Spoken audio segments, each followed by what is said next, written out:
A fost votat de cel puțin 350.000 de oameni duminică. Deși scorul nostru a fost mai mare, dar frauda cea mare Blaga a făcut-o. Și cu Coldea și cu Marcel Oprici de la STS.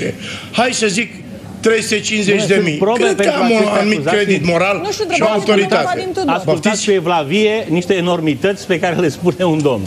Nu cu evlavie, așa ascultați. Dumneavoastră poate ascultați cu evlavie. Eu sunt aici moderator și vă ascult și pe unii. Fraudă, Blaga, instituții ale statului care au fraudat alegerile noastre, ascultați cu evlavie. Niște aiureli.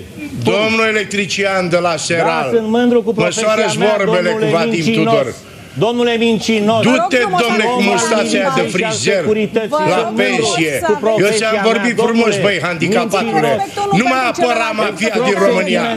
Canacheu, vezi că te iau și pe tine într-o serie acum. Sunteți un partid corupt. O rușine pentru România. Nu mai apăra pe pușcăriabilul Blaga și pe tartorul societății românești, Pasban Techiorul. Voia mama dracu de hoți, azi de norocit țara. Vă rog frumos, taci din gură când vorbește Vadim Tudor. Ne-am speriat deja. Vă solicit un minim respect unul pentru celălalt. Citești pe fruntea ta cuvântul zduc, cuvântul pușcărie. Să-ți fie rușine, Canacheu.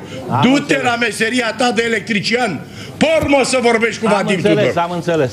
Am înțeles, domnule academician. Eu ți-am vorbit frumos, ca să nu ne pierdem umorul, da? Da, ok, revenind la nu, dar nu spune că eu debitez enormități. Să nu spune că eu debitez enormități, da?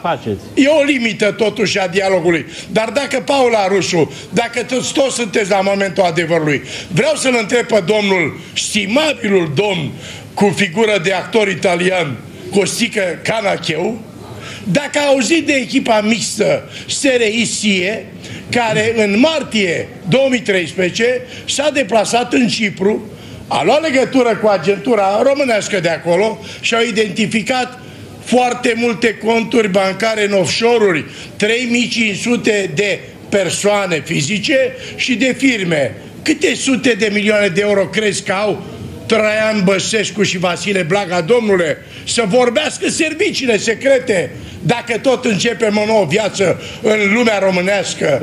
Românii nu mai au după ce bea apă. Și voi vă apărați, vă scărpinați pe burtă ca măgari între voi. Da. Aceleași enormități ca povestea aceea cu mitraliera pe stadioane, da? Aceleași enormități pe care... Nu e adevărat, mici ca un porc, Canacheu te dau în judecată. N-am zis de nicio mitralieră pe niciun stadion. Băi, ți-a crescut nașul, băi! Băi, leapă de gravidele când te văd, bă, urâtul dracului! Când am zis eu de mitraliere pe stadioane, măi? Numai vidajele pe Siste, Realitatea TV și B1 TV au vizit în halul ăsta. Doar o mică pauză.